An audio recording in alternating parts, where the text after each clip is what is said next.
चरितं रघुनाथस्य शतकोटि प्रविस्तरम् एकैकमक्षरं पुंसां महापातकनाशनम् एकपत्नी एकवचनी एकबाणी। मर्यादा पुरुषोत्तम राघवेंद्र सरकाराचं चरित्र जीवाचं दुःख कमी करणारं आहे। रामकथा जीवनाची व्यथा कमी करणारी कथा आहे। संसारामध्ये तापलेल्या जीवाला शांत करणारी कथा। पवित्र अवीट सुरस गोड श्रीरामायण या रामकथेच्या पवित्र प्रांगणामध्ये सर्व राम उपासकांचं अंतःकरणपूर्वक स्वागत आहे। ज्ञानेश्वरी भजनी मंडळ आयोजित भव्य स्वरूपातील हे कथासत्र, कथेचा द्वितीय दिवस। कौतुकाची गोष्ट अशी आहे, 25 वर्षापूर्वी ज्या भव्य अशा आध्यात्मिक सत्राचं बीजारोपण या मंडळीनं केलं, तीच मंडळी अखंड सेवेमध्ये राहिली आणि आज या सगळ्यांच्या जीवनामध्ये रौप्य महोत्सवी वर्ष उत्साहानं पार पाडण्याचा सुयोग सद्भाग्य या सगळ्यांना प्राप्त झालं। या भाग्यवान मंडळी आणि यांच्यासोबत आपण सुद्धा भाग्यवान की तुमची श्रोत्यांची सुद्धा 25 वर्षाची ही तपश्चर्या आहे। या सगळ्यांसाठी मनपूर्वक आपण टाळी वाजवूयात। सगळ्यांचं मनापासून कौतुक, मनापासून स्वागत। धर्म कार्यामध्ये, सेवा कार्यामध्ये, सत्संगामध्ये आपण थोडा सुद्धा कंटाळा कधी करायचा नाही, कारण सत्संग आपल्याला तारतो। सत्संग आपल्याला जीवन जगण्याची दिशा देतो। 2-4 वर्षापासून जे चेहरे ओळखीचे झालेले आहेत ना, ते एक एक दिसायला लागतात, तेव्हा खूप चांगलं वाटतंय मला सुद्धा की पुन्हा एकदा आपल्या सगळ्यांच्या मध्ये मला कथा करण्याचा योग प्राप्त झाला।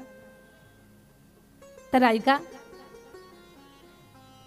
आपल्या सगळ्यांच्या जीवनामध्ये सत्संग फार महत्त्वाचा आहे।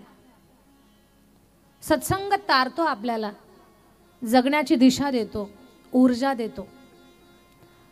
ना काही लोक काय म्हणतात, काय गरज एवढा खर्च करण्याची, काय गरज आहे एवढ्या धावपळीमध्ये कथेची खटाटोप करण्याची, काय गरज आहे मठ मंदिरांची उभारणी करण्याची। सांगू तुम्हाला, मानवी जीवनाला किंवा माणसाला याच्याशिवाय दुसरं कोणी तारणार नाहीये। मी काल एक वाक्य बोलून गेले पहा, दिवसभरामध्ये चुकीच्या बातम्या जेवढ्या कानावर येत आहेत ना, चांगल्या बातम्या त्या पटीमध्ये कमी पडतात आपल्या कानावरती। हे प्रदूषणच आहे आपल्या बुद्धीचं, मनाचं, अंतःकरणाचं। वाईट कानावरती पडणं म्हणजे मन बुद्धी चित्ताचं प्रदूषण। मग या प्रदूषणाला कोण थांबवणार आहे, तर हाच सत्संग। सत्संग आपला विवेक जागा करतो। विवेक म्हणजे काय बरं? चांगलं आणि वाईट या दोन गोष्टी ज्याला कळतात आणि चांगल्याचा निवड करता येतो, चांगली गोष्ट निवडता येते, समजावं ती व्यक्ती विवेकी आहे। फक्त चांगलं आणि वाईट याच्यातला फरक आपल्याला कळायला पाहिजे। आणि चांगलं आणि वाईट याच्यातला फरक तेव्हाच कळेल जेव्हा तुम्ही रामकथेमध्ये, भागवत कथेमध्ये, शिवकथेमध्ये, कीर्तनामध्ये, हरिपाठामध्ये येऊन बसाल तेव्हाच। चांगला आणि वाईट त्याच्याशिवाय कळणार नाही। एक गोष्ट फार सुंदर आहे का, काही लोक म्हणतात मंदिरांची काय गरज आहे, सगळ्यांनी लक्ष देऊन ऐका। काय म्हणतात, मंदिरांची गरज काय? काय काय लोक तर आम्हालाच बोलतात, तुम्ही तर सांगता ना विठ्ठल जळी स्थळी भरला, हृदय ठाव नाही उरला। सगळीकडे देव भरलेला आहे, मग त्याच्यासाठी, त्या देवासाठी कोट्यावधी रुपयाचं मंदिर उभं करण्याची गरज काय? शांतच होतो माणूस असा काही प्रश्न विचारल्यानंतर। देव सगळीकडे भरलेला आहे, बरोबर आहे, काही चुकीचं नाही याच्यामध्ये। मग देव सगळीकडे भरला असताना, तुमच्यात माझ्यात देव असताना, वृक्षवेली पशु पक्षी जीवजंतू किडा मुंगी सगळीकडे देव भरलेला आहे, मग सर्वत्र देव विराजमान असताना मंदिरांची गरज काय? काहीच चुकीचं नाही याच्यामध्ये, सगळीकडे देव भरलेला आहे, मग मंदिराची गरज काय? पण याचं उत्तर ऐका। हे उत्तर तुम्हाला देण्यासाठी मला एक प्रश्न तुम्हाला विचारायचा आहे। हवा सगळीकडे आहे की नाही? बरोबर आहे। हवा जर नसेल तर आपण जिवंत राहू का? नाही। हवा सगळीकडे भरलेली आहे। हवा सगळीकडे भरली असतानाही जेव्हा गाडीचं टायर पंक्चर होतं त्यावेळेला पंक्चरच्या दुकानाची गरज काय? हवाच गेली ना त्याच्यातली, अशी हवा धरा आणि अशी भरा, हवा अशी धरावी, अशी भरावी, जमेल काय? नाही. टायर मधील हवा गेल्यानंतर टायरमध्ये हवा भरण्यासाठी जशी पंक्चरच्या दुकानाची गरज आहे ना, तशी जीवन जगत असताना आपल्यामधील आत्मविश्वास रूपी हवा जेव्हा कमी होईल ना, तेव्हा मंदिरांचीच गरज आहे. तेच मंदिर, तोच भगवान, तोच भगवंताचा विग्रह आपल्यातली ऊर्जा वाढवेल आणि सांगल आपल्याला, भिवू नकोस, मी तुझ्या पाठीशी आहे. तुला काही घाबरण्याचं कारण नाही. सारं जग तुझ्याकडे पाठ फिरवल, पण मी तुझ्या मागे पुढे उभा राहील. हे सांगण्यासाठी भगवान परमात्माचं मंदिर आहे. मनातलं दुःख तुम्ही कधी मित्राजवळ, कधी शेजाऱ्यांजवळ, कधी नातेवाईकांजवळ, अशा काही गोष्टी असतात की त्या व्यक्त करू शकत नाहीत. मग मनात दडलेलं दुःख तुम्हाला व्यक्त करण्यासाठी एक ठिकाण आहे, ते म्हणजे माझ्या भगवान परमात्माचं मंदिर. मंदिरांची गरज आहे. खूप शिकलेली लोक काय म्हणतात, देवाला काही कळतच नाही. असल्या लोकांची असली वाक्य ऐकली ना, मग आम्हालाही वाटतं खरंच देवाला काही कळत नाही, असले निर्माण केले. काय म्हणतात खूप काही शिकलेले, श्रीमंतीच्या मस्तीमध्ये असलेले, स्वतःच्या ज्ञानाला श्रेष्ठ समजणारे. लक्षात घ्या, आपल्या बुद्धीमध्ये काय ठेवायचं आणि बुद्धीतलं क्षणात कधी घेऊन जायचं हे त्याला कळतंय, त्याला माहिती आहे. पण बुद्धीच्या बळावरती लोक म्हणतात की देवाला काही कळतच नाही, देवाला काही कळत नाही. असा खूप श्रीमंत शिकलेला बुद्धिवादी तर्कवादी असा व्यक्ती गावाकडे आला. निसर्गानं फुललेलं बहरलेलं ते गाव त्याचं छोटंसं, त्याच्या स्वतःच्या शेतीमध्ये गेला. शेतीमध्ये एक कामगडी ठेवलेला होता. तो बिचारा शेतकरी शेतातलं काम करत करत, पाणी भरत भगवंताचं गुणगान गात होता. तो खूप शिकलेला माणूस म्हणतो, काय करतोस तू? म्हणे देवाचं भजन करतोय. म्हणे वेडा आहेस तो. म्हणे काय झालं? ज्याचं भजन करतोय त्यालाच काही कळत नाही. तुझ्या देवाला काहीही कळत नाही. बिचारा साधा सरळ होता पण निष्ठावंत होता. कोण? शेतकरी. फाटलेलं धोतर होतं, फाटलेलं पागोटं होतं, अंग घामजलेलं होतं, पण तोंडामध्ये भगवंताचं नाव होतं. तो म्हटलं, हे पहा, माझ्या देवाला काही कळत नाही हे तुम्हाला कळतंय, तुमच्यापर्यंतच मर्यादित राहू द्या. मला माहिती माझ्या देवाला काय कळतं काय कळत नाही, पण माझी विनंती आहे, भले तुम्हाला देवाला नाव ठेवायचं असेल ना, ते तुम्ही तुमच्या पातळीवरती ठेवा, मला माझ्याजवळ काही बडबड करू नका. याला निष्ठा म्हणतात. बरं, आपल्या मित्राबद्दल, आपल्या एखाद्या जिवलग व्यक्तीबद्दल किंवा आपला एखाद्यावरती खूप जीव आहे त्या व्यक्तीबद्दल जर कोणी चुकीचं बोलत असेल ना, तर वेळीच त्या माणसाचं ताडण करा. तुमच्याच्यानं त्याला विरोध करणं होत नसेल तर तुम्ही ती जागा सोडून निघून जा. तेव्हा तुमची निष्ठा आणि तुमचं प्रेम लक्षात येतं. पण आपल्या जिवलग व्यक्तीची निंदा आपण आपल्या कानानं जर ऐकत असो तर समजावं तुम्ही निष्ठावंत नाहीयेत. तो शेतकरी बिचारा काय म्हणतो की माझ्याजवळ काही माझ्या देवाची निंदा करू नका, माझ्या देवाला काही कळत नाही हे तुम्हाला वाटत असेल तुमच्यापर्यंतच मर्यादित राहू द्या. तो श्रीमंत व्यक्ती कवठाचं झाड असतं ना, कवठाच्या झाडाखाली जाऊन बसला. व्यवस्थित जागा होती, तिथे एक चटई होती, त्या चटईवरती तो आडवा झोपला आणि मनामध्ये चिंतन करतोय, देवाला काहीच कळत नाही. या शेतामध्ये एवढी मोठी टरबूज लागलेली आहेत, एक एक टरबूज छोट्या माठा एवढं आहे. एवढी मोठी मोठी टरबूज आहेत, हातात बसणार नाहीत अशी. या छोट्याशा वेलीला मोठी मोठी टरबूज यानं निर्माण केली. एवढं मोठं कवठाचं झाड, त्याला छोटी छोटी कवठं लावली यानं. या देवाला काहीच कळत नाही असंच म्हणत होता. अरे झाड मोठं आहे, फळ सुद्धा मोठं असलं पाहिजे, छोट्या झाडाला छोटं फळ असलं पाहिजे. हा देवाला नाव ठेवत होता. तेवढ्यामध्ये जोराची हवा सुटली आणि हवा सुटल्यानंतर एकच कौठ तुटलं आणि जसं सटकलं तसं याच्या नाकावर धडामकन पडलं. नाक किती फुटलं, दात किती तुटली हे तर त्यानं पाहिलंच नाही, पण उठून बसला आणि त्यानं टरबूज किती मोठं आहे ते पाहिलं आणि म्हटला, देवा तुला जे कळतं ते कुणालाच कळत नाही. कवठाच्या जागेवर जर हे टरबूज असतं, छोट्याशा कवठानं 2 दात पडले, याच्या जागेवर जर हे टरबूज असतं ते तुटून जर माझ्या तोंडावर पडलं असतं तर मला नाही वाटत 32 पैकी 1 तरी राहिला असता म्हणून देवाचे धन्यवाद मानले. मला एकच सांगायचं आहे तुम्हाला, त्याला मानायला शिका, कारण तोच आपल्या सगळ्यांच्या जीवनाचा सूत्रधार आहे. त्याचे लाख वेळा धन्यवाद माना.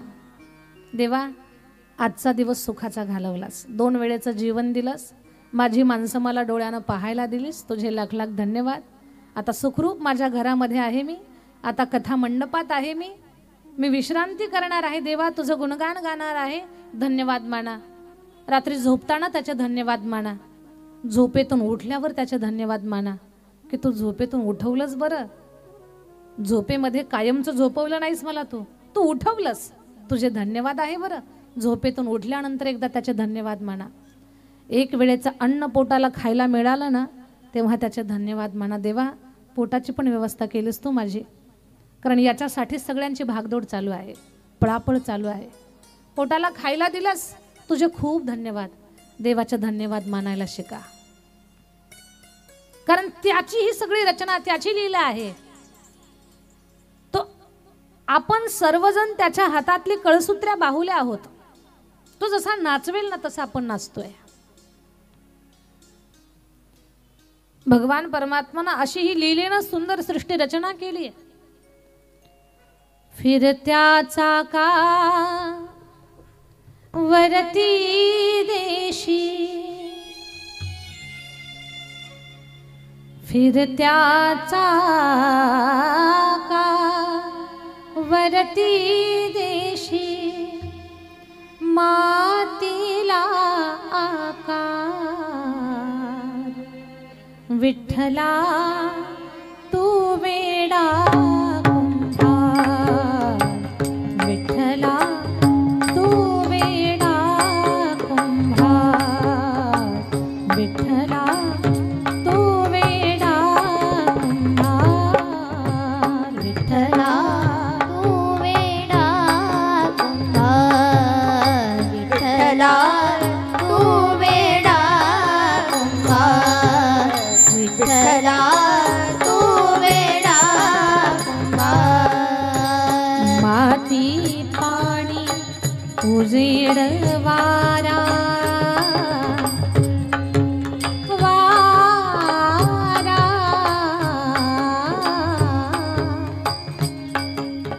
वारा,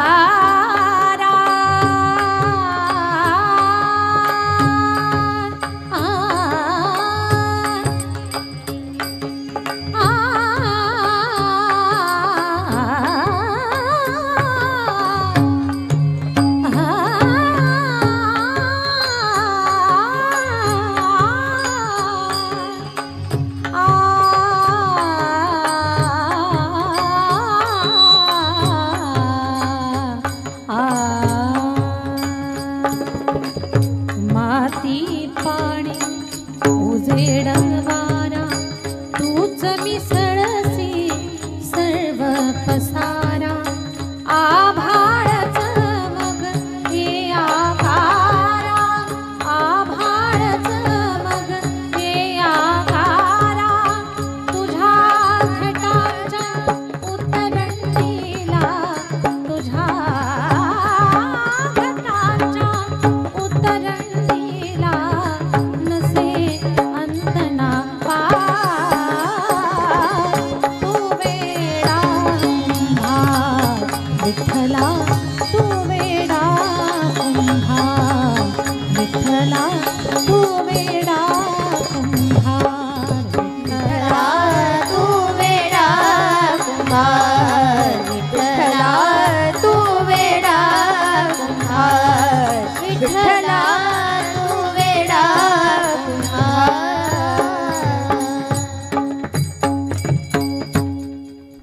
फिरत्या चाका वरती देशी, मातीला आकार, विठ्ठला तू वेडा कुंभार, विठ्ठला तो वेडा कुंभार.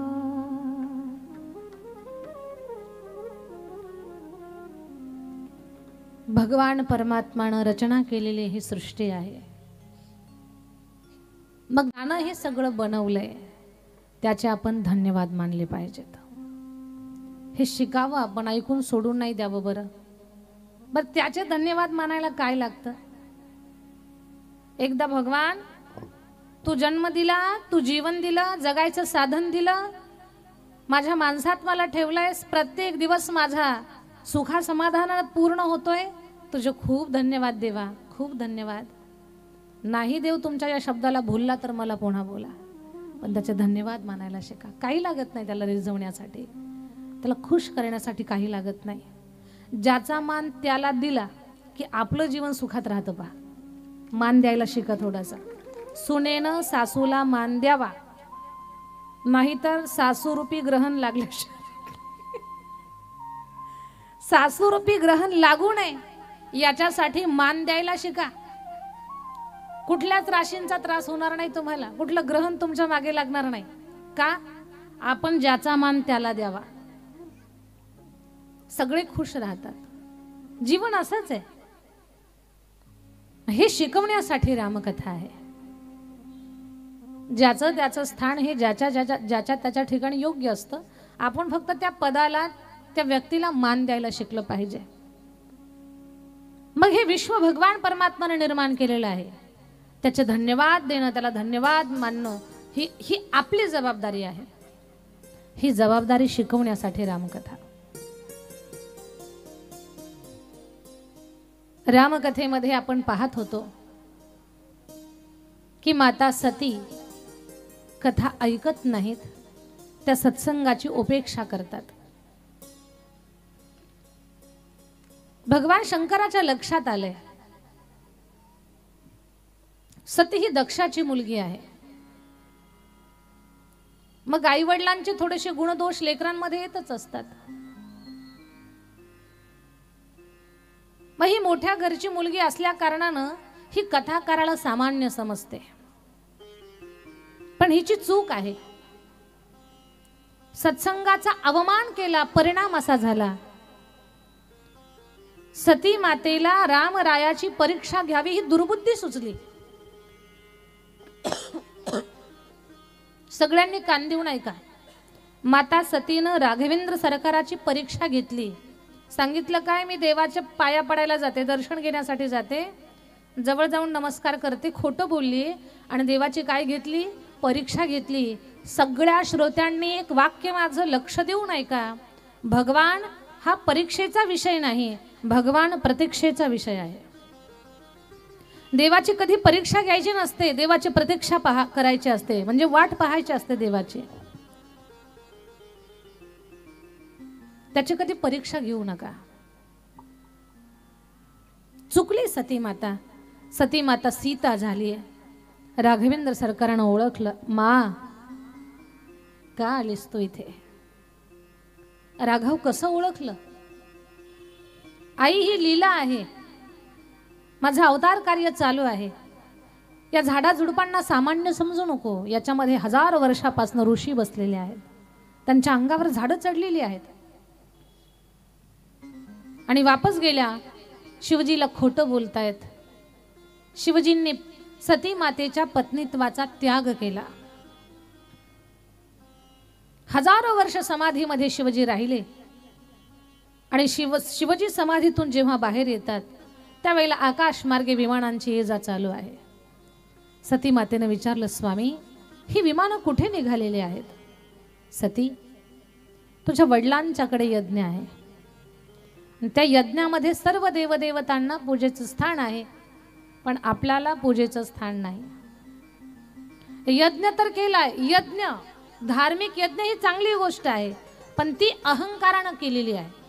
सूड भावनेनं धर्म कार्य करा, यज्ञ करा, नाम सप्ताह करा, उपासना करा, पण अहंकारानं करू नका. भगवान परमात्माला सगळं चालतं, पण अहंकारानं केलेली कुठलीही गोष्ट देवाला चालत नाही. मुळात देवाला अहंकारच जमत नाही, मी चालत नाही त्याच्याकडे. आणि ज्ञानेश्वरीमध्ये ज्ञानोबाराय सांगतात, नवल अहंकाराचे गोठी विशेष न लगे अज्ञाना पाठी, सज्ञानाचे झोंबे कंठी नाना संकटी नाचवी. अहंकार फार घातक आहे, अहंकार चांगला नाही.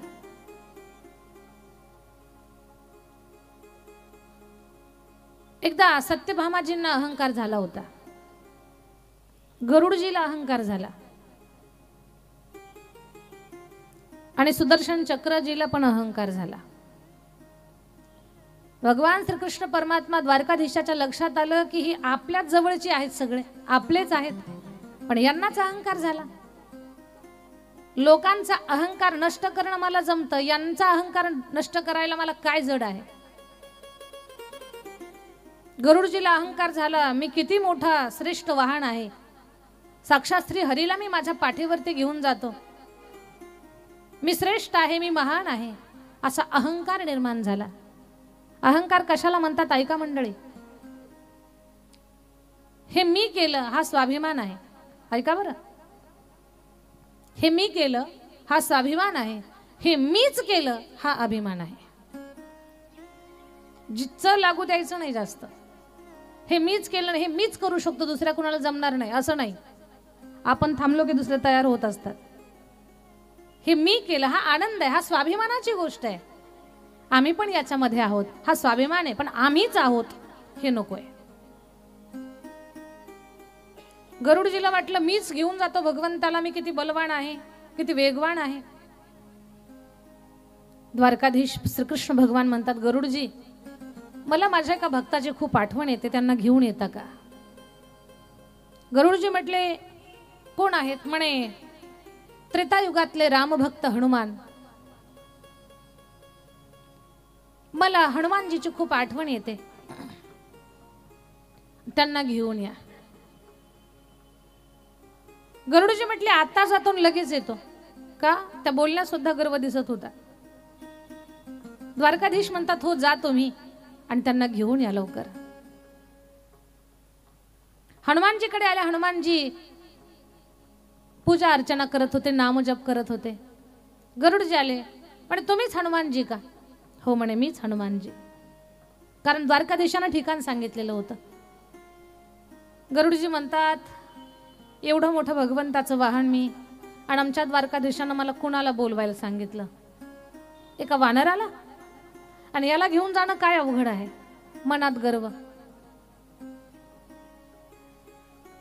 हनुमानजीच्या लक्षात आलं की आता आपल्याकडनं काहीतरी सेवा करून घ्यायची देवाला, कोणाच्या तरी गर्वाचं हनन मुंडन करून करायचं आहे. हनुमानजी म्हणतात बोला. गरुडजी म्हणतात द्वारकाधीशानं तुम्हाला बोलावलंय, चला द्वारकेमध्ये. हनुमानजी म्हणतात कोण द्वारकाधीश. अहो ब्रह्मांडाचा नायक, विश्वाचा मालक भगवान श्रीकृष्ण परमात्मा. हनुमानजी म्हणतात मी कृष्ण वगैरे कुणाला काही ओळखत नाही, आल्या रस्त्यानं वापस जा. गरुडजी म्हणतात तुम्ही मला ओळखलं नाही वाटतं. हनुमानजी म्हणतात तुम्हाला नाही ओळखलं मी, म्हणून तर असं बोलताय तुम्ही ओळखलं नाही म्हणूनच. जोपर्यंत ओळख पटत नाही तोपर्यंत माणसं काय बोलून जातील काही सांगता येत नाही. गरुडजी म्हणतात सोन्याची द्वारका आहे, प्रतापी भगवान श्रीकृष्ण आहेत, भगवान श्री विष्णूचा नारायणाचा परिपूर्णतम अवतार आहेत, त्यांना वाहून घेऊन जाणारं मी वाहन आहे, मी खूप महान आहे. आणि तुम्ही म्हणताय की तुम्हाला ओळखत नाही. भले ओळखत नसाल, आता मी माझा परिचय करून दिलाय तुम्हाला, चला मुकाट्यानं. हनुमानजी म्हटले माझा पूजापाठ चालू आहे, पूजा झाल्यानंतर विचार करू यायचं का नाही ते. गरुडजी म्हणतात तुम्हाला खूपच गर्व आहे वाटतं. हनुमानजी म्हटले गर्व वगैरे तसं काही नाहीये, पण नित्य पाठात विघ्न नको तुमच्यासारखी. गरुडजी म्हणतात मुकाट्यानं चला, 10 मिनिट थांबतो मी तुमच्या पूजा पाठासाठी. हनुमानजीनं काय असेल ते आपली पूजा आटोपली. गरुडजी वाटच पाहत होते, दारात चक्कर मारत होते. म्हणे देवाला तर म्हटलं मी आता जातो लगेच येतो, पण दोन घंटे झाले इथे येऊन, मला आणखी जायला वेळ लागणार आहे. या हनुमानजीचं काही आवरत नाहीये. पुन्हा गरुडजी म्हणतात चला पटकन. ठीक आहे. हनुमानजी म्हटले कसे घेऊन जाणार आहात? अहो साक्षात श्री हरीला मी वाहून घेतोय, पाठीवर बसा माझ्या. तुमच्या सारख्यांना काही घेऊन जायची इच्छा नाही माझी, पण आमच्या देवाला तुम्ही फार आवडताय म्हणून तुम्हाला घेऊन जायचंय. हनुमानजी म्हटले माझं वजन तुम्हाला पेलल का? अरे साक्षात श्री हरीला मी घेऊन जातो, तुम्ही कोणती कथा आहात? बसा पटकन पाठीवर. अतुलित बलधामम. बलवान हनुमानजी जेव्हा गरुडजीच्या पंखावर बसतात, मला सांगा गरुडजीचे पंख नीट राहिले असतील का? जसे हनुमानजी पाठीवर बसले, गरुडजीला पंखच उभारता येईनात. खाली गरुडजी क्या क्या क्या चिर चिर चिर चिरकायला लागले. आणि गरुडजी म्हणतात बापरे बाप, वानरच आहे पण किती वजनदार आहे. आणि हनुमानजी तुमचं वजन मी नाही उचलू शकत, खाली उतरा. हनुमानजी म्हटलं तुम्ही तर आता बोलले श्रीहरीला वाहून घेऊन जातोय, माझी काय कथा घेऊन झाला मला? नाही म्हणे बोललो मी, पण थोडासा माझा गर्व कमी झालाय आता, तुम्हाला नाही घेऊ शकत मी, माझ्या सोबत चला. पण माझ्या वेगानं चला. तो तरी अजून थोडासा शिल्लक आहे गर्व. गरुडजी काय म्हणतात? माझ्या वेगानं चला. त्यांना वाटलं हनुमानजीचा वेग त्यांच्या वेगापेक्षा कमी पडेल. कसा पडेल? पवनपुत्र आहेत ते. मनोजवम मारुततुल्य वेगम. वाऱ्याचा वेग काय? मनाच्याही वेगापेक्षा जास्त धावणारे पळणारे हनुमानजी आहेत. मनोजवम म्हणजे मनाच्याही वेगापेक्षा जास्त पळणारे, म्हणून हनुमानजीचं एक नाव आहे मनोजवम. हनुमानजी म्हणतात ठीक आहे तुमच्या वेगानं चालतो मी, पण तुम्हाला जमलं तर माझ्या वेगानं या. असा वेग धरला हनुमानजीनं. गरुडजीला वाटलं मीच वेगवान आहे, पण गरुडजीपेक्षा हनुमानजीचा जेव्हा वेग जास्तीचा होता, गरुडजी म्हणतात रुक जाओ, हमें भी आने दो, थोडा कमी वेग घ्या, 1-2 गेर मागे टाका, आम्हाला तुमच्या सोबत येऊ द्या. हनुमानजी म्हटले तसं नाही चालणार, तुम्हाला मीच माझ्या बगलेत दाबतून घेऊन जातो. पंखा सहित गरुडजीला बगलेत दाबलं. 4-2 ठिकाणी पंख मोडले. जसं आपल्या फासोड्या क्रॅक हव्यात ना, तसं झालेत 1-2 ठिकाणी क्रॅक, आणि घेऊन गेले गरुडजीला. द्वारकाधीश म्हणतात गरुडजीचा आता अहंकार संपलाय, आता ते येत आहेत थोड्या वेळामध्ये आपल्या जवळ. आणखी दोघांचा अहंकार संपवायचा आहे, सुदर्शन चक्रजीचा आणि सत्यभामेचा. सुदर्शन चक्राला सांगितलं सुदर्शनजी खूप चांगले गेस्ट, प्रमुख पाहुणे आपल्याकडे येणार आहेत, ते खूप अंतःकरणातले आहेत, त्यांच्या स्वागतासाठी दारात थांबा. सुदर्शनजी म्हटले ठीक आहे भगवान. द्वारात थांबले ते, आणि इकडे सत्यभामाजीला सांगितलं पटकन सीतामाईचं रूप धारण करा, कारण माझे प्रिय भक्त हनुमानजी येत आहेत, त्यांना राम रूपा व्यतिरिक्त दुसरं कोणतंही रूप प्रिय नाहीये. रुक्मिणी सत्यभामाजीला सौंदर्याचा अहंकार होता, त्या फार सुंदर होत्या, त्यांना सौंदर्याचा अहंकार. सत्यभामाजी रामायण घेतलं त्यांनी, रामायण चालू लागले, वाल्मिकी रामायण. सीतामाईचं वर्णन पाहायचं, तसा मेकअप करायचा, शृंगार करायचा म्हणून. सीतामाईचं वर्णन ऐकलं, 2 तास त्यांनी मेकअप मध्ये घालवले, पण त्यांना सीतेचं रूप काही धारण करता आलं नाही. फक्त शृंगारातच कुंकू मोठं लावू का छोटं लावू, डोळ्यामध्ये काजळ घालू का नको, बिंदी कशी लावू, पदर कसा घेऊ, साईड पिन कशी करू, मॅचिंग करू का, या सगळ्या गोष्टीमध्ये त्यांचा वेळ. इकडे सुदर्शन चक्रजी द्वारामध्ये आहेत. कोण असे महत्वाचे प्रमुख भगवंताचे भक्त पाहुणे येत आहेत. पण सुदर्शनजी तेवढ्यामध्ये हनुमानजी समोर आले, आतमध्ये जाणार. सुदर्शन चक्रजी नाडवलं, रुक जाओ, आप अंदर नहीं जा सकते. हनुमानजी म्हणतात देवाला भेटायचंय मला, मला जाऊ द्या. अहो म्हणे खूप महत्वाचे पाहुणे आमच्याकडे येणार आहेत, आणि तुमच्यासारख्या वानराला आतमध्ये प्रवेश नाहीये, व्हा बाजूला. हनुमानजी म्हणतात नाही मीच पाहुणा आहे, तुमच्यासारखा पाहुणा, व्हा बाजूला, खूप महत्वाचे पाहुणे येणार आहेत. हनुमानजी म्हटले यांनाही आता यांचाही गर्वाचं ताडण करायची वेळ आली. हनुमानजी म्हणतात जाऊ द्या. सुदर्शनजी म्हणतात तुम्ही मला ओळखलं नाही का? वाटेल त्याचं मस्तक मी छाटू शकतोय काही क्षणाच्या आत, एवढी ताकद माझ्यामध्ये आहे. भगवान द्वारकाधीश मला बोटामध्ये धारण करतात, माझ्या ताकदीचा तुम्हाला अंदाज नाही, मुकाट्यानं बाजूला व्हा. हनुमानजी म्हणतात तुमची ताकदच दाखवा मला. सुदर्शन चक्रजी स्वतःच्या आवेगात येणार. हनुमानजीनं अशी एक फूक मारली की सुदर्शन चक्र निस्तेज झालं आणि खाली टुपकन पडलं. हनुमानजीनं उचललं टपकन तोंडात घातलं. भगवान द्वारकाधीश म्हणतात यांचाही गर्व संपला आता. आणि भगवान द्वारकाधीश सत्यभामाजीला आवाज देतात, सत्यभामाजी पटकन आवरा. अगदी मेकअप करून समोर आल्या. भगवान आता वाटते का नाही मी सीता माता? द्वारकाधीश हसायला लागले. म्हणे सत्यभामा तुम्ही सीता तर नाही, पण सीतामाईच्या नखासारख्या सुद्धा तुम्ही दिसत नाही. सीता माता अशी नाहीच आहे. आणि तुम्ही जर अशा रूपात माझ्या बाजूला उभा राहिला तर हनुमानजी तुमच्यावर चिडतील, रागावतील. तुम्हाला बोलणार तर नाहीत पण नाराज होतील. मग कशा आहेत सीतामाई? रुक्मिणी बाहेर या आणि सीतेचं रूप धारण करा. रुक्मिणी माता आल्या. साक्षात ती सीतामाईचं रूप होते. रुक्मिणी माता बाहेर आल्या. शृंगार केला नाही, फक्त खांद्यावरचा पदर डोक्यावर घेतला. जमलं तर घ्या तुम्ही पण. फक्त खांद्यावरचा पदर डोक्यावर घेतला. साध्या सरळ वेशामध्ये सुंदर स्वरूपामध्ये द्वारकाधीशाच्या बाजूला त्या उभ्या राहिल्या. हनुमानजी आले आणि राम सीतेचं रूप पाहिलं. आनंद झाला. प्रभू रामचंद्र भगवान की जय. सीता मैया की जय. खूप आनंद झाला. आणि रामरूप पाहिल्यानंतर काय हनुमानजीच्या आनंदाला पारावार आहे. पण तेवढ्यामध्ये भगवान द्वारकाधीश म्हणतात हनुमानजी आमचं वाहन तुम्हाला घ्यायला आलं होतं. म्हणे भगवान वाहन होतं पण वाहनाचा वेग कमी होता म्हणून त्याला बगलेत दाबून आणलंय मी. कुठे? म्हणे गरुडाला पकडलं समोर टाकून दिलं. 2-3 ठिकाणी वाकडे तिकडे झाले होते गरुडजी. आणि हनुमानजी म्हटले भगवान आता यांना एक महिनाभर विश्रांतीची गरज आहे, कारण हे 4-2 जागेवर मोडलेले आहेत.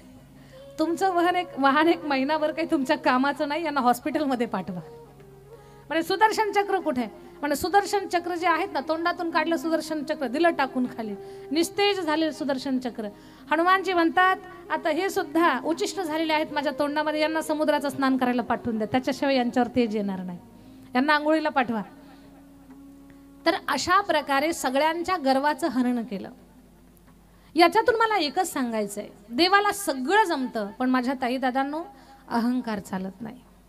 आणि जीवनामध्ये हा दृष्टांत आपल्याला सांगतोय, सत्यभामा मातेसारखा सौंदर्याचा अहंकार जीवनात धरू नका. सुदर्शन चक्राप्रमाणे सामर्थ्याचा अहंकार जीवनामध्ये धरू नका. गरुडजी प्रमाणे पदाचा अहंकार धरू नका. आणि श्रीमंतीचा देखील अहंकार धरू नका. सौंदर्य, धन, पद, मान, प्रतिष्ठा या सगळ्या गोष्टी ठराविक काळापर्यंतच आपल्या सोबत असतात. हे रूप आहे ना, हे सौंदर्य हे जास्त काळ नाही आपल्यामध्ये. मला सांगा, आपण जेव्हा 2 वर्षाचे होतो तेव्हा किती गुटगुटीत सुंदर दिसत होतो. टुपकन कुणी उचलत होतं आपल्याला, आपला पापा घेत होतं. 2 वर्षाच्या लेकराचा पापा घ्यावासा वाटतो की नाही?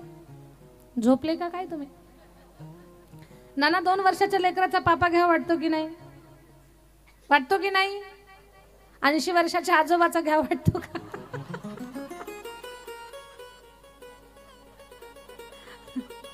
दोन वर्षाच्या लेकराचा पापा घ्यावा वाटतो, 80 वर्षाच्या आजोबाचा घ्यावासा वाटत नाही का? सौंदर्य संपलंय.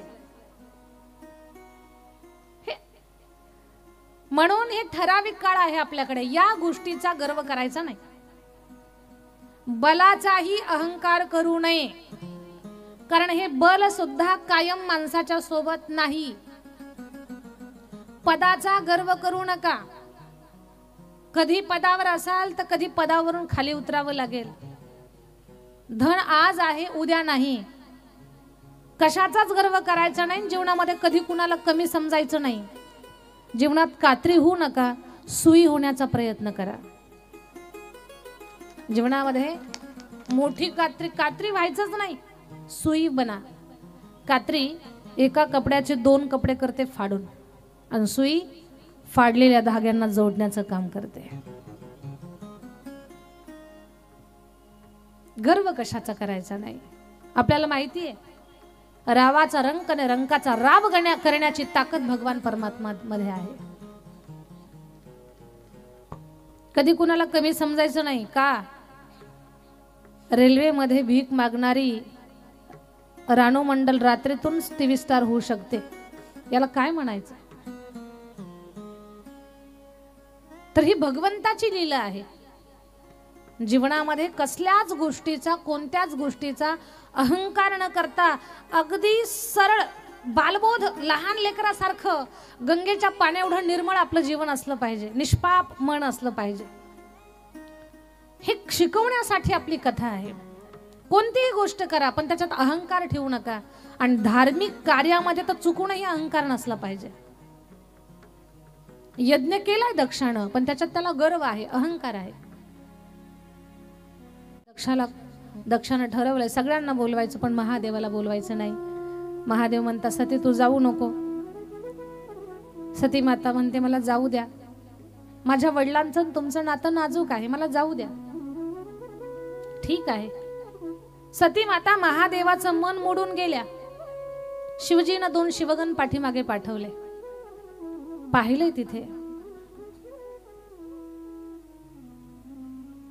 पिता भवन जब गई भवानी, पिता भवन जब गई भवानी, पिता भवन जब गई भवानी, पिता भवन जब गई भवानी, दक्ष त्रास का होन सन्मानी,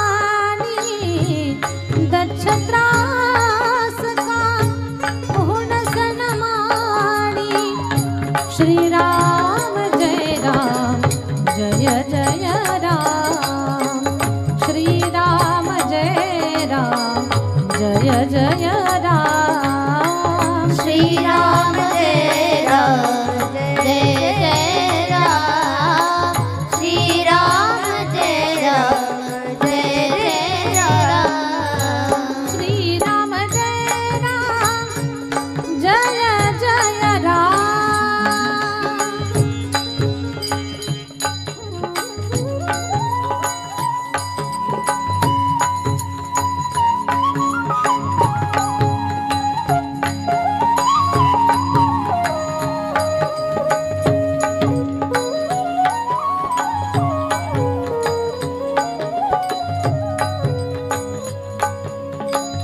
श्री राम जय राम जय जय राम, श्री राम जय राम जय जय राम, श्री राम जय राम जय जय राम, श्री राम जय राम जय जय राम, श्री राम जय राम जय जय राम, श्री राम जय राम जय जय राम, श्री राम जय राम जय जय राम, जय जय राम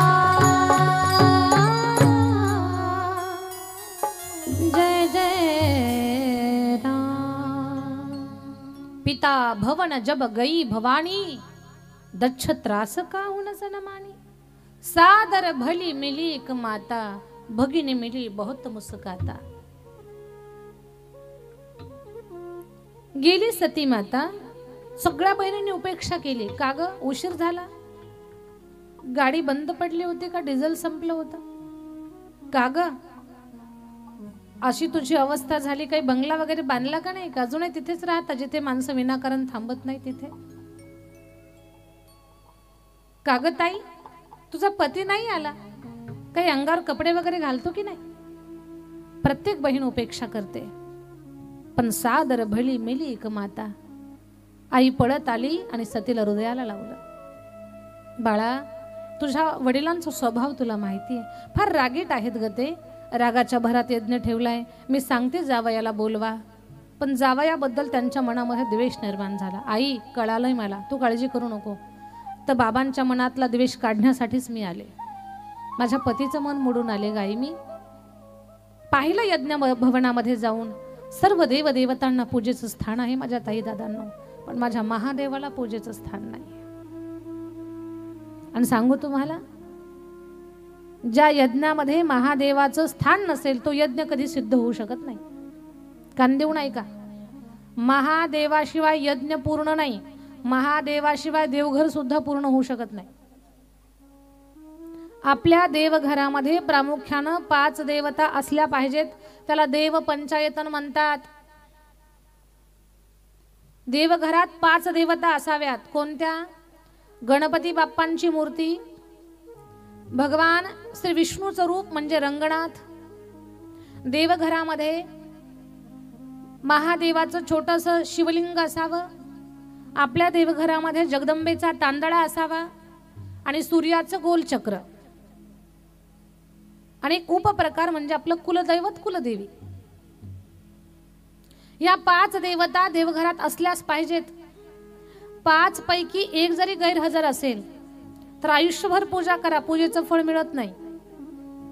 म्हणून प्रामुख्यानं 5 देवता देवघरात असाव्यात. कोणत्या कोणत्या? गणपती बाप्पा, रंगनाथ, भगवान श्री शंकराची पिंड, मा जगदंबेचा तांदळा, सूर्याचं गोलचक्र. या 5 देवता प्रामुख्यानं आपल्या देवघरात असल्याच पाहिजेत. काही लोकांना प्रश्न असतो, महादेवाची छोटीशी पिंड देवघरात ठेवावे का न ठेवावे? ठेवा. मग ते पितळी असेल, पंचधातूचे असेल, कास्याचे असेल, पाऱ्याचे असेल, ठेवा तुम्ही. छोटेसं शिवलिंग, खूप मोठ्या स्वरूपात नाही, छोटंसं. बऱ्याच वेळेला असं होतं, आपण सगळ्या देवांची पूजा करतो, त्यात महादेवालाही पाणी घालतो. महादेवाच्या पूजेचं पाणी, सगळ्या देवांच्या पूजेचं पाणी एकत्र करतो आणि ते तुळशीला घालतो. चुकूनही असं करायचं नाही. कारण महादेवाच्या पूजेचं पाणी तुळशीला टाकल्यानंतर काल सर्पदोष लागण्याची शक्यता असते. मग आपल्याला दोष लागू नये याच्यासाठी महादेवाच्या पूजेचं पाणी तुळशीला टाकायचं नाही. टाकू नका. नित्यानं शिवलिंगाचं पूजन करा. देवघरातल्या आजूबाजूला कुठे शिवमंदिर असेल तर वेळ काढून आपल्या घरातून एक तरी प्रतिनिधी एक तांब्याभर पाणी महादेवाला घालायला पाठवा. फायदा सांगते तुम्हाला. 1 लोटा जल सब समस्या का हल.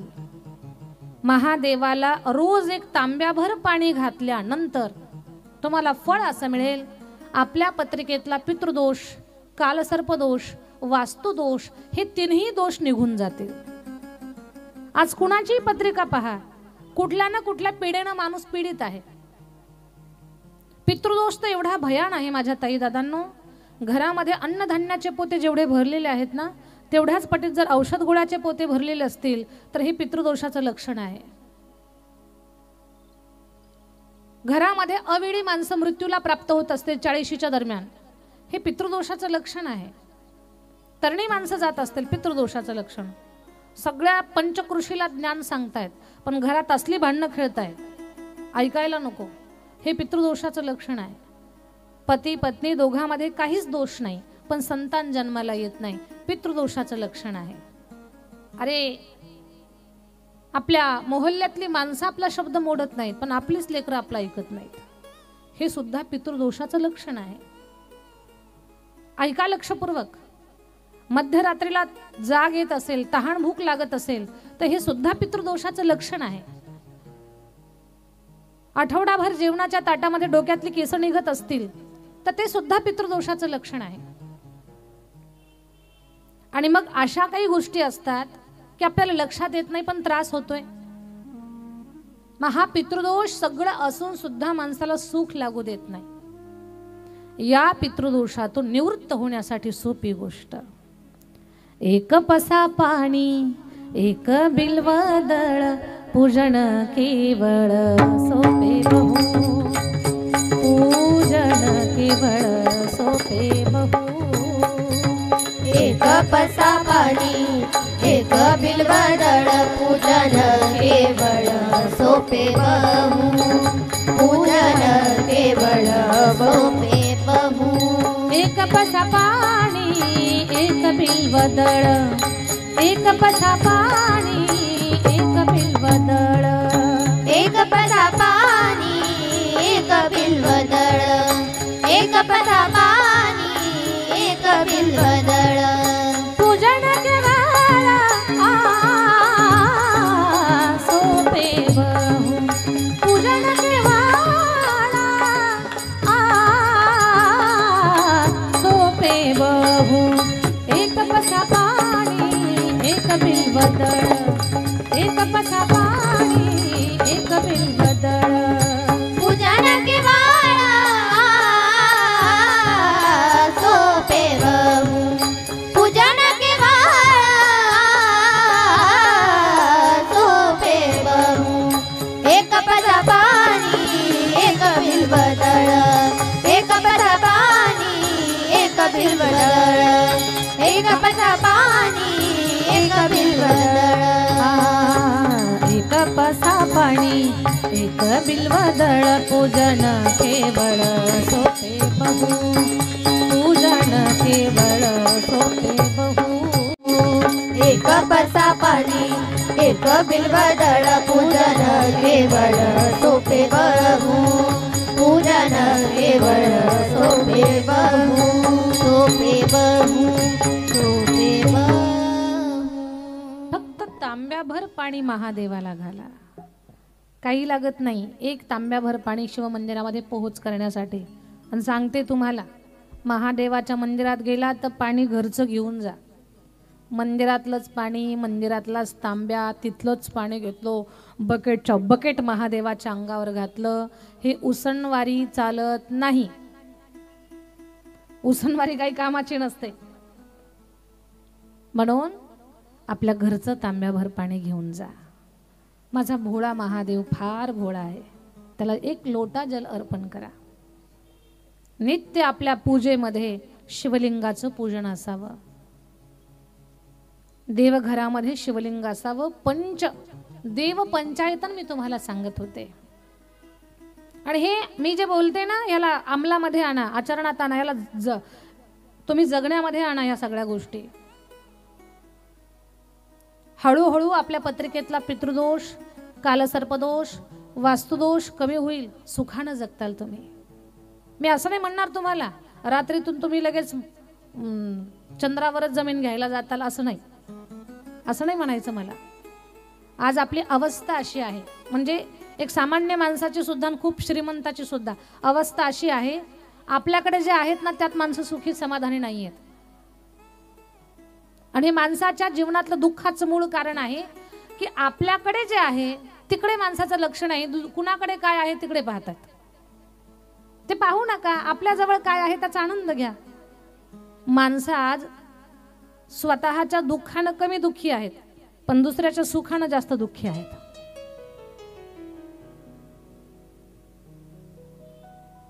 कळालं ना तुम्हाला? माणसं स्वतःच्या दुःखानं कमी दुःखी आहेत, पण दुसऱ्याच्या सुखानं जास्त दुःखी आहेत. हे का होत आहे बरं? तर आपल्याला सवय लागली आपलं बाजूला ठेवायचं आणि दुसऱ्याचंच पाहायचं. कुणाकडे काय आहे पाहायला जाऊ नका. भगवंतानं जे आपल्याला दिलंय ना त्याच्यात आनंद माना, समाधान माना, तर तुम्हाला या मानवी देहाचा, या जीवनाचा आनंद घेता येईल माझ्या दादांनो. नाहीतर आयुष्य संपून जाईल तरी सुख तुमच्या हाताला लागणार नाही. कळकळीनं बोलते मी तुम्हाला. आपल्या जवळ जे आहे त्यात समाधान माना. मी सुरुवातच आज कथेची अशी केली की देवाच्या धन्यवाद माना. भगवान तो हे मला दिलंय, अंगभर वस्त्र दिलंय, ताटभर अन्न दिले खाण्यासाठी, माझ्या हक्काची माणसं माझ्या सोबत आहेत, हाताला काम दिलं, पोटाला अन्न दिलं, सुखानं मला घेऊन जातो, सुखरूप घरी पोहोच करतोस, तुझे कोटी कोटी धन्यवाद. अरे हे जपलं ना आपण, आपला एवढं सुखी कोणीच नाही या जगामध्ये, कोणी सुखी नाहीये. उगीच दुसऱ्याची 10 मजली इमारत पाहायची आणि पोटात आपल्याच कळ आणायची आपण.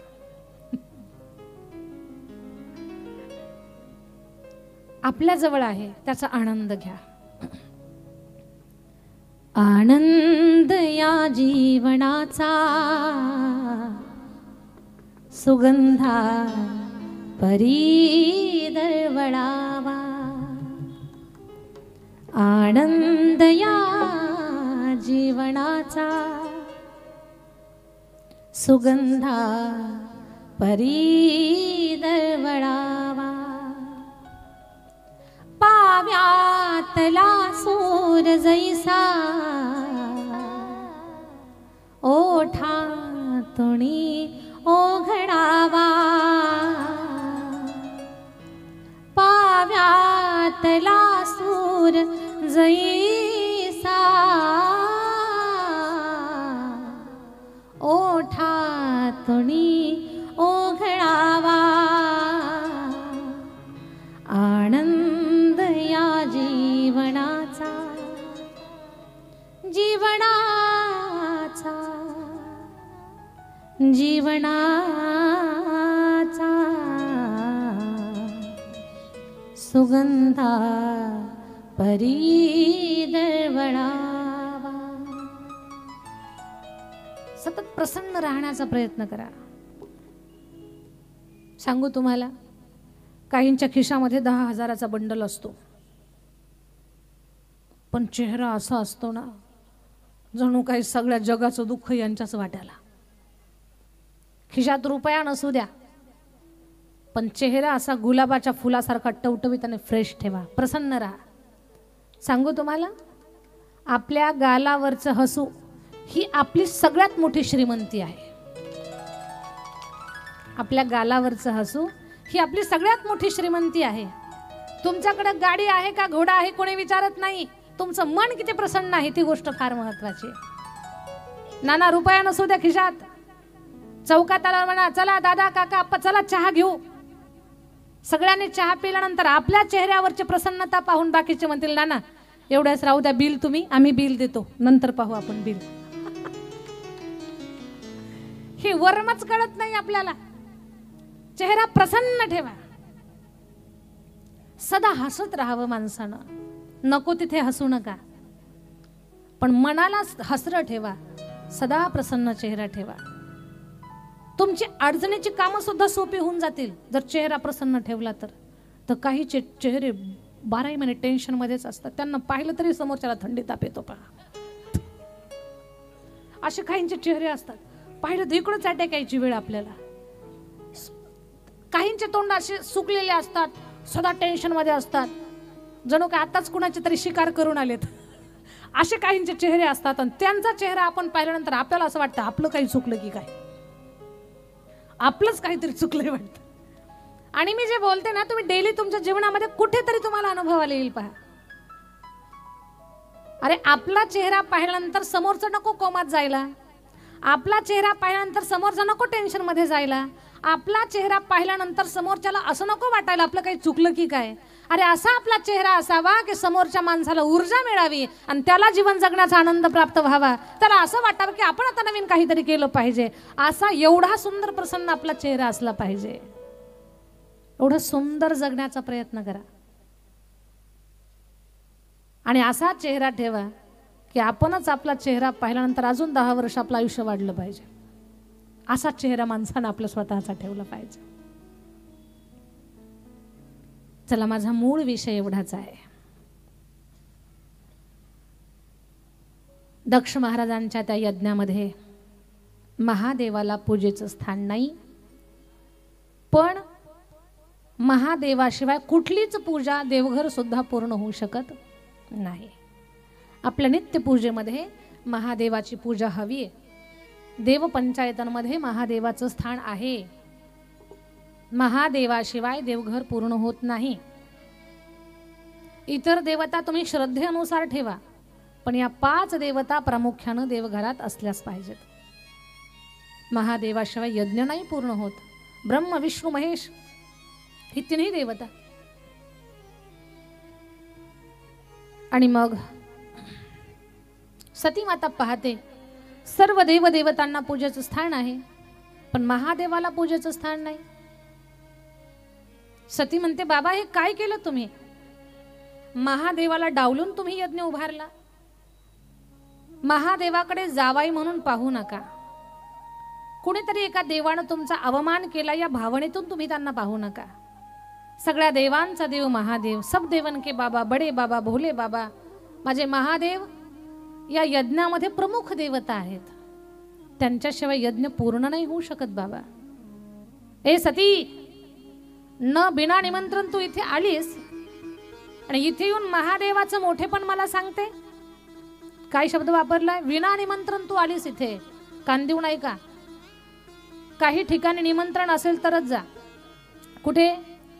एखाद्याच्या घरी लग्नाचा प्रसंग आहे, तुम्हाला पत्रिका, हळदी कुंकू, सुपारी असेल तरच तुम्ही जा. बिना निमंत्रण कुणाच्या लग्नात किती भारीची पैठणी घालून गेलात तरी काही उपयोग होणार नाही. निमंत्रण असेल तर लग्नात जा. जिथे मारामारीचा प्रसंग आहे तिथे किती बोलावलं तरी जाऊ नका.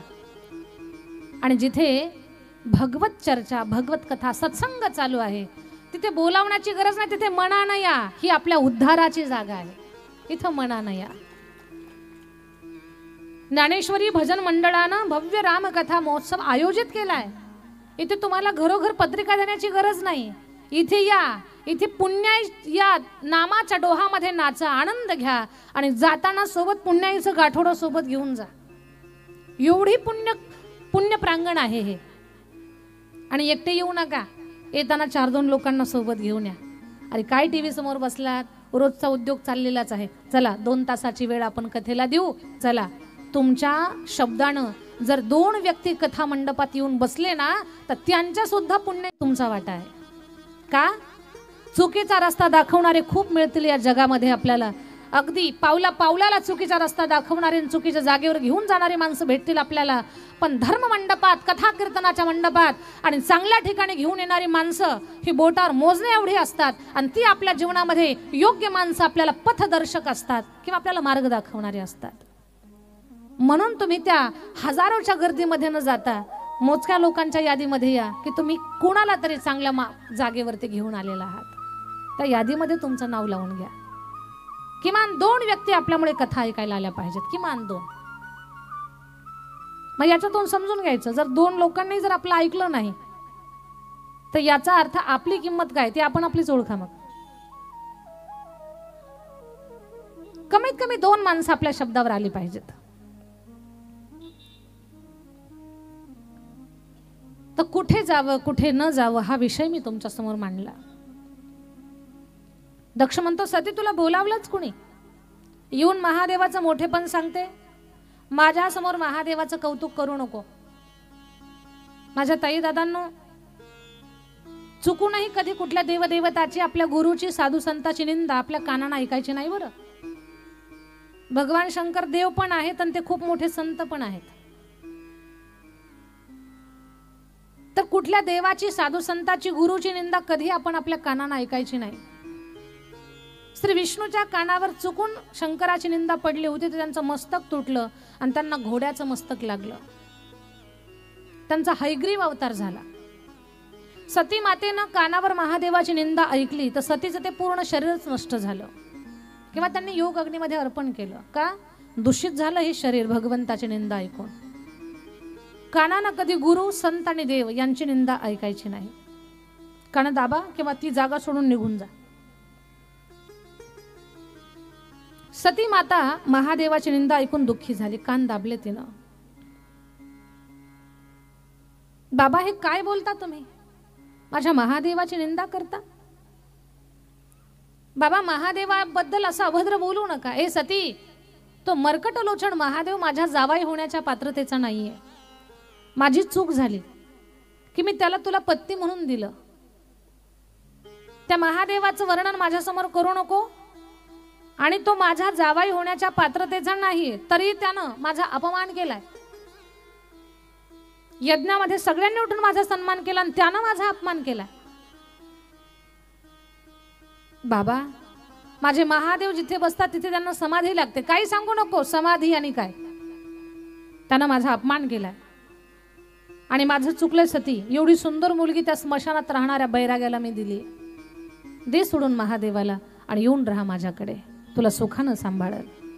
काय शिकवताय दक्ष? सोडून दे महादेवाला, येऊन राहा माझ्याकडे, तुला आयुष्यभर सुखानं सांभाळेल. हे एका बापानं कधीच आपल्या मुलीला शिकवायचं नाही की तुझ्या सासर सोडू दे, तुझ्या पतीला सोडून दे, माहेरात येऊन राहा, तुला सुखानं सांभाळतो. असं चुकूनही कुठल्याच पित्यानं आपल्या मुलीला शिकवायचं नाही. एकदा का लग्न झालं की मुलगी सासरी गोड दिसते, माहेरात गोड दिसत नाही. आली ती माहेरात, तर मग आजूबाजूचे लोक गपचूप बसत नाहीत. का बरं आली? काही भांडण झालं का? तब्येत बरी नाही का? काय झालं ग? का आली? का जाईना तू? 6 महिने झाले इथंच आहे का? तुझ्या सासूचं तुझं, तुझ्या पतीचं तुझं काही जमत नाही का? का बरं? माणसं तुम्हाला अन्न सुद्धा गोड लागू देणार नाहीत. तिला सासरमध्ये तिच्या पतीसोबत राहू द्या. काही लोक म्हणतात, ताई चुकलंय आमचं गणित, सासर खूप खट्याळ आहे. आमच्या लेकराच्या जीवावर उठलेली आहेत ती माणसं. आमचं लेकरू आम्हाला प्रिय आहे, राहू द्या माहेरात. 10 वेळा त्या लोकांना समजावून सांगा, 20 वेळा प्रार्थना करा, तरीही जर ती लोक ऐकली नाही आणि आपल्या मुलीला त्यांनी माहेरातच सोडून दिलं, सासरला घेऊन जात नसतील, तर एक करा, मुलीला एवढं शिकवा, एवढं विद्वान बनवा, तिला तिच्या पायावर उभं करा. तिला स्वतःला तिचं मनोबल नाही खचलं पाहिजे, ती स्वतःच्या पायावर उभी राहिली पाहिजे, ती स्वावलंबी बनली पाहिजे. का? कारण कुठलेच आई वडील आयुष्याच्या शेवटच्या श्वासापर्यंत सोबत नाहीत. कधीतरी हे जग सोडून जायचंय. मग आपण हे जग सोडून गेल्यानंतर आपल्या मुलीला कुणाच्या तोंडाकडे पाहून हात पसरण्याची वेळ येऊ नये, म्हणून तिला स्वावलंबी बनवा. मग राहू द्या तिला स्वावलंबी बनवा.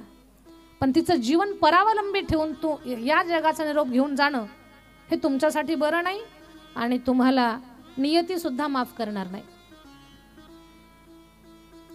शक्यतो असं शिकवायचंच नाही, बाळा सासर सोडून देऊन माहेरात येऊन राहा.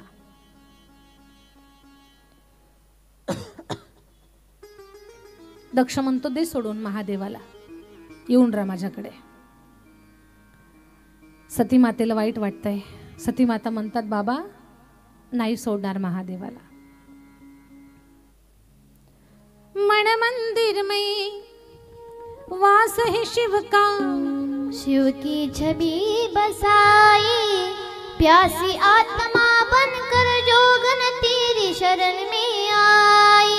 तेरे ही चरणों में पाया, तेरे ही चरणों में पाया मैंने विश्वास. ऐसी सुभान आए, आए न ऐसी शाम, ऐसी सुभान आए, आए न ऐसी शाम. जिस दिन जुबा पे मेरे, जिस दिन जुबा पे मेरे आए ना शिव का नाम, ऐसी सुभान आए, आए ना ऐसी शाम.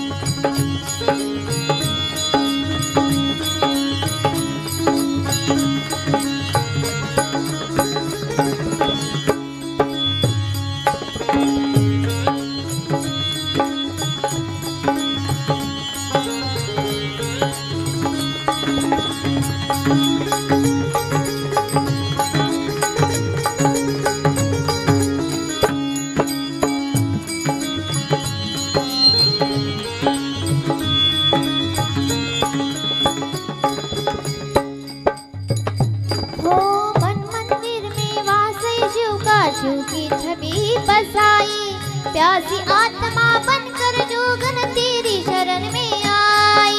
मन मन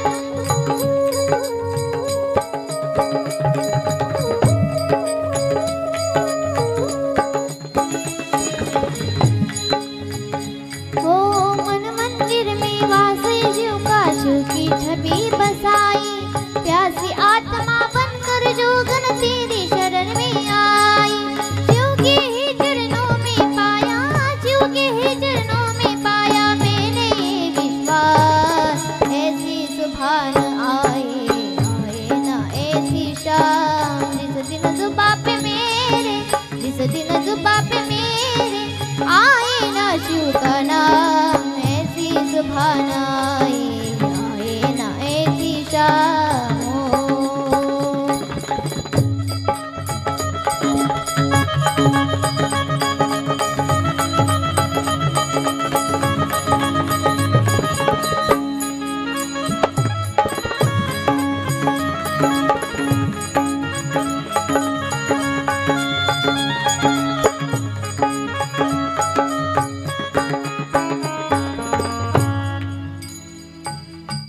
सती माता म्हणतात, बाबा महादेवाला नाही सोडणार, तुमच्यापासून मिळालेला देह मात्र मी सोडून देते.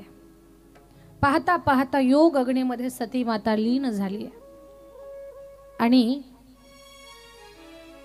शिवगण गेले, सांगितलं शिवजीला सती माता योग अग्नीमध्ये लीन झाली. शिवजीला भयंकर दुःख झालं आणि भगवान भोलेनाथ वीरभद्राला निर्माण करून सांगतात, दक्ष यज्ञाचा विध्वंस करा. दक्षाच्या यज्ञाचा विध्वंस केला, दक्षाचं मस्तक कापलं. हे आपल्याला माहिती आहे, पण रामकथेमध्ये इथेच थांबून आपल्याला आता पुढे वळायचं आहे. योग अग्नीमध्ये लीन होत असताना सतीची इच्छा आहे, जन्मोजन्मी मला महादेव पती मिळावेत. तीच सती माता हिमालयाच्या पोटी, हिमालय आणि मैना माता यांच्या पोटी पार्वती रूपाने जन्माला आले. पर्वताची मुलगी म्हणून पार्वती. पार्वती माता फार सुंदर आहे. हिमालय राजाला खूप आनंद झाला, आपल्या घरी कन्यारत्न जन्माला आला. पहिली बेटी धनकी पेटी होती, म्हणून मुलगी जन्माला आली तर कधी नाराज व्हायचं नाही, कारण याच कन्यारत्नामध्येच कोण कोणत्या क्षेत्रामध्ये पुढे जाईल काही सांगता येत नाही. म्हणून भगवंताने दिलेल्या प्रसादाचा कधी अवमान करायचा नाही. घरामध्ये जन्माला येणारे संतान म्हणजे ईश्वराचा प्रसाद समजा. हिमालय राजाला आनंद झाला, मुलगी झाली. आणि हिमालय राजा छोटीशी बाळ. एक दिवस नारदजी आले. नारदजींना म्हणतात, नारदजी माझ्या मुलीचं थोडंसं भविष्य सांगा. नारदजी म्हटले, हिमालया तुझी मुलगी फार भाग्यवान आहे. एवढी भाग्यवान आहे की हिचं नाव घेणाऱ्या स्त्रिया सुद्धा पतिव्रता धर्माला प्राप्त होतील.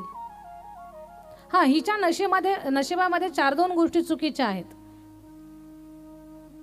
नाही काय 4-2 गोष्टी चुकीच्या आहेत, पण हिला जो पती मिळणार आहे ना, त्याचं काळीवर शेत नाही, पांढरीवर घर नाही, त्याच्या अंगावर कपडा नाही, त्याला कोणी मित्र नाही, जोगी जटिल मन नग्न अमंगल वेश असा तो आहे. बापरे, असला जावाई. सासूबाई म्हटल्या, असल्या जावायला तर मुलगी देणारच नाही. सगळेजण नाराज झाले, पण पार्वती माता म्हणतात, गुरुजी असा पती मिळण्यासाठी मला काय करावं लागेल? म्हणे तपश्चर्या. असल्या पतीसाठी ज्याला घर नाही, ज्याच्या अंगावर कपडा नाही, ज्याला कोणी नातेवाईक नाही, ज्याला जमीन नाही, काहीच नाही ज्याच्याकडे प्रॉपर्टी, आणि त्याच्या प्राप्तीसाठी तपस्या. कारण माता पार्वतीनं जाणलं होतं हे सगळं वर्णन महादेवाला लागू होत आहे. माता पार्वती म्हणतात, मी तपश्चर्या करेन गुरुजी. अशी घोर तपश्चर्या केली माता पार्वतीनं. झाडाची पानं खाऊन तपश्चर्या केली. माता पार्वतीला अपर्णा नाव प्राप्त झालं. फळं खाऊन, पाणी पिऊन, वारा पिऊन त्यांनी तपश्चर्या केली. घोर तपश्चर्या केल्यानंतर शिवजींनी सप्त ऋषींना पाठवलं, जा पार्वतीची परीक्षा घ्या. आणि सप्त ऋषी आले. आई, ए माता पार्वती, कुणासाठी एवढी तपश्चर्या करतेस? म्हणे, भगवान शंकर मला पती स्वरूपात प्राप्त व्हावेत, त्याच्यासाठी मी तपश्चर्या करते. माता पार्वतीचं ते वाक्य ऐकून सगळे सप्तऋषी हसू लागले. म्हणे, आई या तपश्चर्येपेक्षा कमी तपश्चर्येमध्ये विष्णू प्राप्त होतील. विष्णूचं सगळं वैभव तुला मिळेल. महादेवाकडे आहेच काय? त्या महादेवाच्या अंगावर कपडा सुद्धा नाही, आणि त्याला तो पती स्वरूपात स्वीकारणार आहेस. माता पार्वती म्हटल्या, कपडे नाही तेच चांगलं आहे, कपडे धुवायचा ताणच नाही. कपडे असतील तर कपडे धुवावे लागतील, कपडे धुवायचं टेन्शनच नाही. एक ऋषी म्हटले, आई काय म्हणताय तुम्ही? त्यांना राहायला घर सुद्धा नाही हो, घर पण नाही. माता पार्वती म्हटल्या, फरशी पुसायचं टेन्शन नाही, घर नाही ते सुद्धा चांगलं आहे. अहो आई, स्मशानात राहतात ते स्मशानात. माता पार्वती म्हटल्या, विनाकारण कोणी येऊन बसणार नाही. मग स्मशानात राहतात म्हटल्यावर उगीच यान गप्पा मारा, आपलं अखंड नामस्मरण चालू राहील. आणि सांगू का तुम्हाला सप्तऋषींनो, मला जरी कुणाच्या घरी जाता आलं नाही तर प्रत्येकाला माझ्या घरी एक ना एक दिवस यावंच लागणार आहे. छान आहे, तिथेच बरं आहे. एक ऋषी म्हणतात, माते काय सांगावं तुम्हाला, थोडेफार सोन्याचे दागिने असावेत. एक सुद्धा सोन्याचा दागिना गळ्यामध्ये लॉकेट नाही, साप घालून फिरतायत. माता पार्वती म्हटलं एक नंबर, चोर यायचा प्रश्नच नाही. चोर चुकून सुद्धा येणार नाहीत अंगावर काही सोनं नाही म्हटल्यावर. माते, डोक्यातून पाणी पडतंय, पाणी म्हणे खूप छान, रोज गंगा स्नानाचं पुण्यफल प्राप्त होईल. आणि आज लोक पाण्यासाठी खूप तरसत आहे, मला पाणी शोधायला जायची गरज नाही, जवळच पाणी आहे. बर आई, तुम्ही सगळं असं बोलताय, पण तुम्हाला माहिती आहे का? म्हणे काय? भिक्षा मागून आणतायत आणि खातायत. भिक्षा मागतायत ते, भिक्षा, आणि मग जेवण करतायत. माता पार्वती म्हटलं स्वयंपाक करायचं टेन्शनच नाही, भिक्षा मागताय ते छानच आहे. आयतं जेवण ताटावरती, कुठे पीठ मळा, भाकरी बनवा, भाजी बनवा, भाजी आणायला मार्केटमध्ये जा, नानीकडे जा, काही गरजच नाही कुठे, आयतं जेवण आहे. परीक्षेमध्ये माता पार्वती पास झाल्या. सप्तऋषी म्हणतात आई, तुमची परीक्षा घेतली, महादेव तुमच्यावर प्रसन्न आहेत. आणि महादेव आता, तुम्ही आता तपश्चर्या करू नका, तुम्हाला पती स्वरूपात ते मिळणार आहेत, ते तुमचा पत्नी स्वरूपात स्वीकार करणार आहेत. जा तुमच्या घरी, आता महादेव नवरदेव होऊन येतील. आता महादेवाच्या लग्नाची जय्यत तयारी आहे. पूर्ण हिमालय नगर सजलंय. पार्वती मातेच्या लग्नाची धूमधाम मध्ये तयारी. इकडे महादेवाच्या लग्नासाठी सर्व देवदेवता आले. महादेवाचा शृंगार चालू झाला. चिताभस्म अंगाला फासलं, गळ्यातला साप ठीकठाक केला, कानामध्ये विंचवाची कुंडल, नंदी महाराजांना झूल घातली, शिंगामध्ये फुगे वगैरे बांधले, आणि लग्नाची जय्यत तयारी. निघालं वऱ्हाड. पण वऱ्हाड निघाल्यानंतर जसं हिमालय नगर जवळ आलं, तसे सगळ्या देवांनी पळ काढला. सगळी देव एक एक एक एक करून महादेवाला म्हणतात, भोलेनाथ आप पीछे से, हम आगे जाते हैं, हम आगे जाके देखते हैं, काही व्यवस्था वगैरे करायची असेल तर आम्ही पाहतो, तुम्ही पाठीमागनं या. महादेवाच्या सोबतचे सगळे देव निघून गेले. महादेव म्हटले, अरे एकटा नवरदेव गोड दिसतोय का वराडाशिवाय? कलवरे नको का 10-5 आजूबाजूला? महादेव म्हटले, ही देवच असे आहेत फसवे, लग्नासाठी मला तयार केलं आणि आता मला सोडून पुढे निघून गेले, पुढे मालपुवा खायला गेलेले आहेत आणि मला पाठीमागे ठेवलं. महादेव म्हटले, आपल्या ओरिजिनल वऱ्हाडाला बोलवो. फोन लावला ठाण्यामध्ये, हॅलो वऱ्हाडी मंडळी चला, कारण गाव तिथे स्मशानभूमी, तिथे महादेवाचं सगळं वऱ्हाड. पहिल्यांदा भूतांना कोणीतरी लग्नासाठी बोलावलं होतं. त्यांना काही कमी आनंद झाला असेल का? असला मेकअप केला भूतांनी आणि खूप मेकअप करून निघाली. महादेवाच्या जवळ आली, असल्या जबरदस्त उड्या मारायला लागले. भूत वेताळ नाचती, भूत वेताळ नाचती, वेताळ नाचती, भूत वेताळ नाचती, भूत वेताळ नाचती, भूत वेताळ नाचती, भूत वेताळ नाचती, भूत वेताळ नाचती. हर्षयुक्त उमापती, हर्षयुक्त उमापती. भूत नाचायला लागलेली पाहून महादेवाला आनंद झाला. आनंद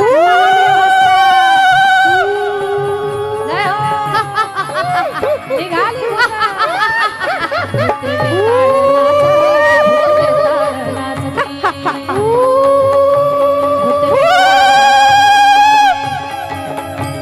खूप आनंद झाला होता.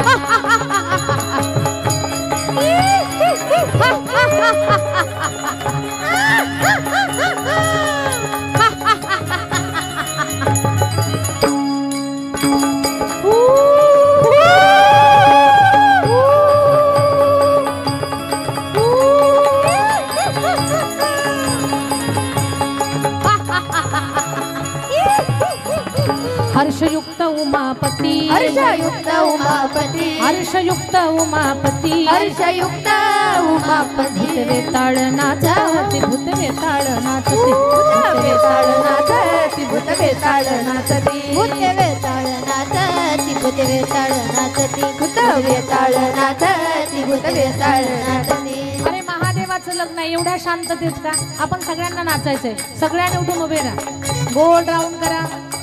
कोणी जागेवरती उड्या मारा, जागेवरती डोला नाचा.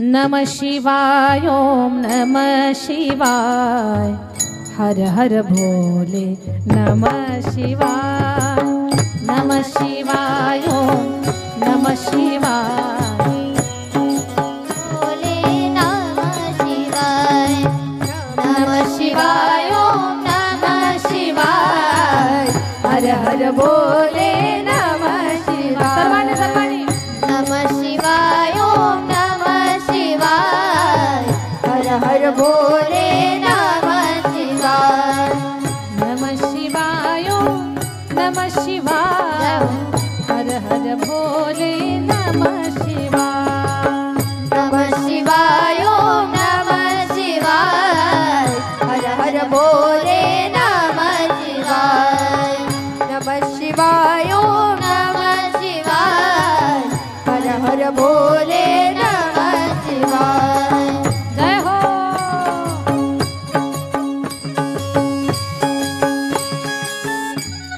जय हो हरि बोल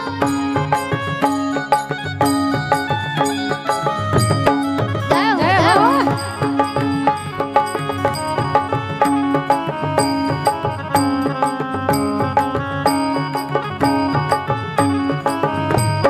हरि बोल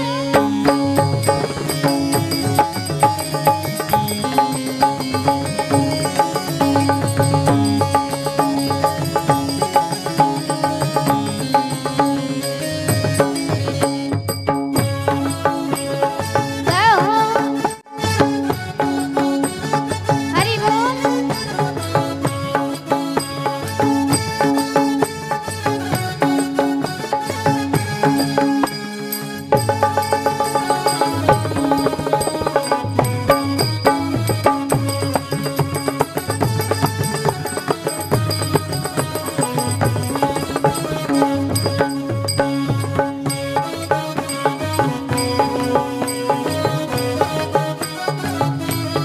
जय हो